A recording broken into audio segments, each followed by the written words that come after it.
What is a taxpayer ID number and why do I need one in probate?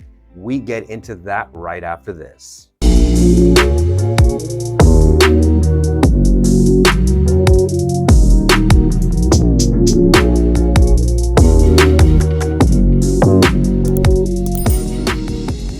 Welcome back to the channel. I'm Brendan Mohr, Realtor and Certified Probate and Trust Specialist by the California Association of Realtors. And I'm Bill Heyman. I'm a licensed California professional fiduciary, as well as a licensed California real estate broker and a registered and bonded California legal document assistant specializing in probate and trust administration. Now please, like this video, subscribe right now. Want a no-cost probate service? Well, every day we help people save thousands of dollars and eliminate headaches with our one-of-a-kind probate administration service and real estate listing combo. If it's in California and real estate needs to be sold, you may qualify. So please reach out, even if you've started with somebody else or on your own.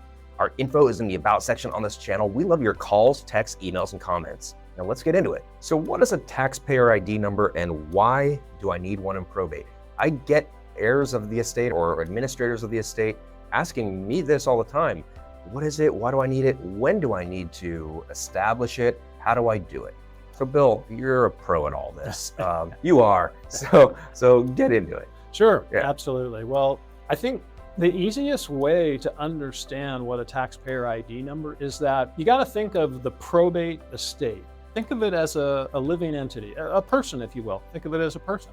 And if any person legally has income of greater than a certain amount that the IRS has established, you got to pay income taxes on it. So if you think of the estate as a tax-paying entity, if it earns more than a certain amount during the year, it's got to pay taxes. So a taxpayer ID number is nothing more, you could think of it almost as like a social security number for the estate. So if you think of it that way, it's not that hard to grasp the concept of what it is.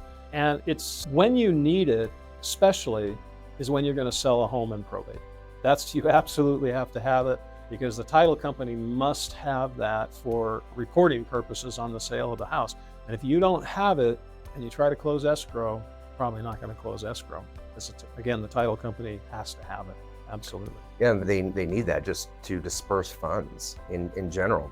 Yep. Now, how easy is it to get? Well, as I think you've said in the past, getting a taxpayer ID number is easy, but it's hard. The IRS has a website that you can go on and answer a whole bunch of questions, and they will issue you a taxpayer ID number. I've gotten hundreds of taxpayer ID numbers over the years, and I am very familiar with it. But if you're doing it for the first time and you're doing it for an estate, I'll get phone calls from people who will say, I don't know how to answer these questions. I don't get it. It is confusing if you've never done it before or don't really understand the process. So as I've said, and we both know, it's easy, but it's hard.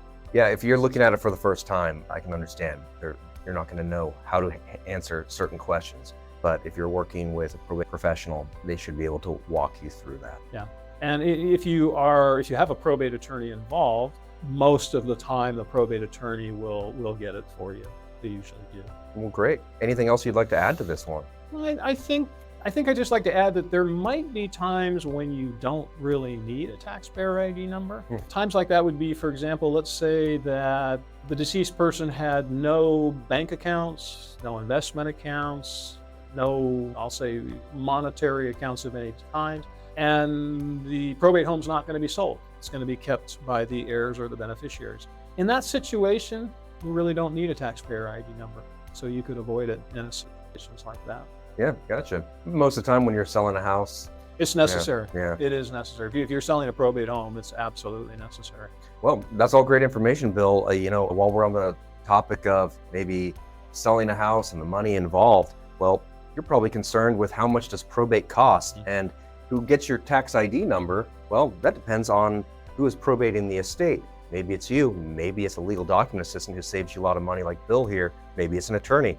Watch this next video called How Much Does Probate Cost in Sacramento, California? Now that covers really all of the state. So please watch that video and you'll learn a lot. And if you have any questions, please reach out to us. The video is going to appear right over my face.